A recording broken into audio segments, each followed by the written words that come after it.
singgah kala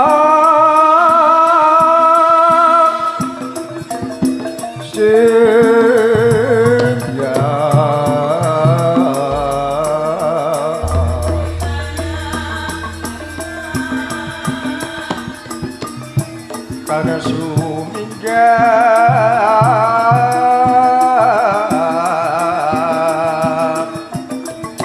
durga kalasu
kabeh padha sume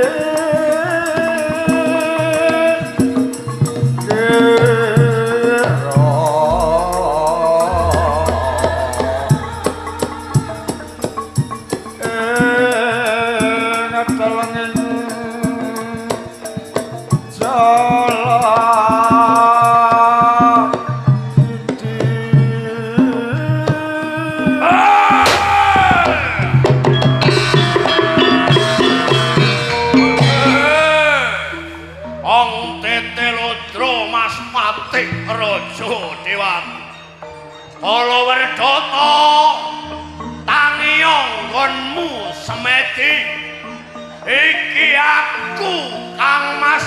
Mumeru Subatmo Kalawerdhata lamun siadi meksuraga ing pangruwat rasa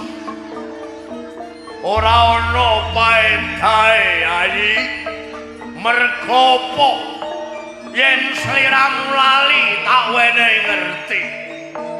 kabeh darah imo himantaka wiwit saka eyang niranda kawaca nirbita kawaca nganti tumurun geger mamenang kedhiripun Kakang Yayi mati dening darah Barata ya darah Pandhawa lereki darah Parikesit adikku di Kalawerdhata pun Kakang durung bisa manjing ing nirwana karana pun Kakang mati saka tangane Prabu Anglingdarma wayah Prabu Sri Aji Jayabaya kang saka kuwi ayi Angya Kalawerdhata budalna prajurit ing Malaya Kusuma tumuju ing Malawati pun Kakang tan bisa adem meneng lamun kowe durung bisa ngorak arek Malawati mamenang di tulung ana di panas kawah Condro Dimuka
diserna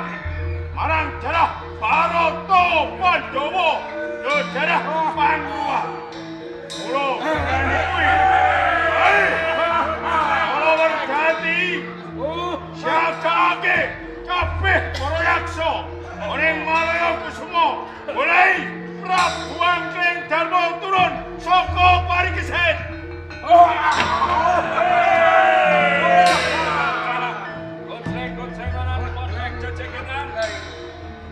para werdani kabeh para yaksa siapake kabeh bakal membati darah Baroto Pandowo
bakal tak budalake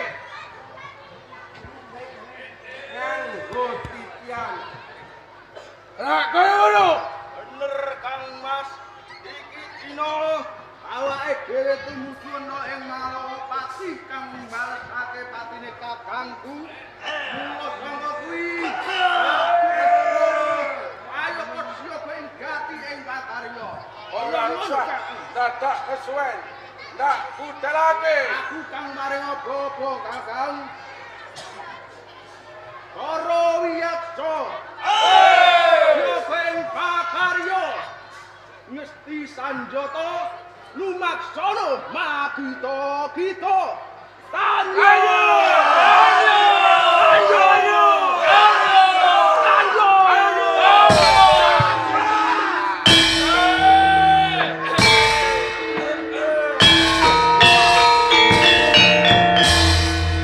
sasaranipun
bahagia mulya kaya sing dirasake kamu.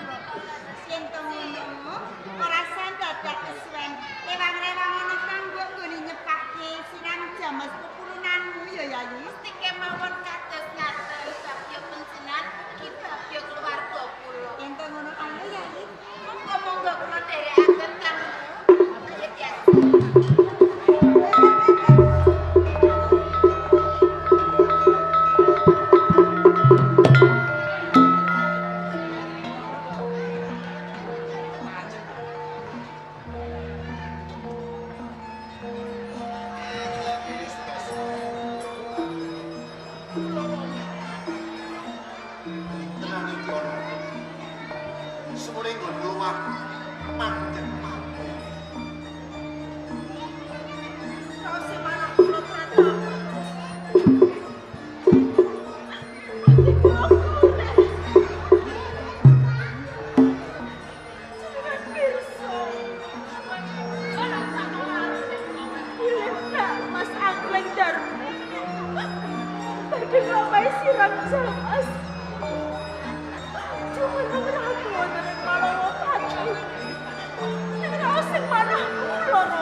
Marang panguasane Sang Hyang Witiwasa. Mbok menawa kabeh mau mesti sliramu kudu pepisahan lan wayah mati. Yakinaning manah kula anak kula mati tasih sugih. Lan kula yakin ing tebih iki patri badhe wangsul kaliyan semono kaya keyakinanmu mongko wis sawetara suwe nggonmu pepisahan lan wayah mati ini Sukesi kok wis aja banget lon menawa mesti nilake kok menawa pancen kabeh iki mau durung dadi gaduhanmu wayah mati sliramu kudu ngompong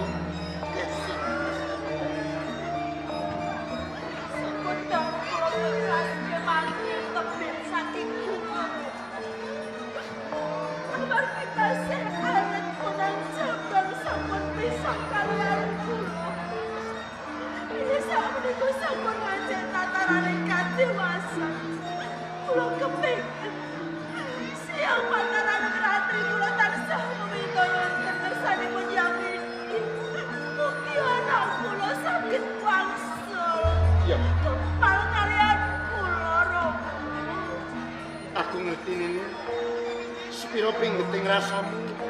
pepisan lawan wayah iya putramu sing banget kok tresnane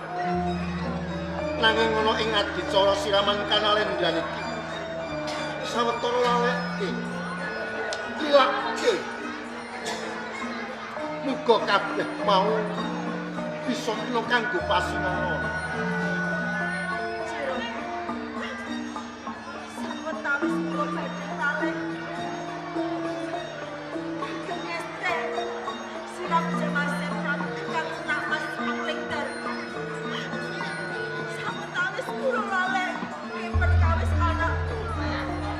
Kaya mangkono ayo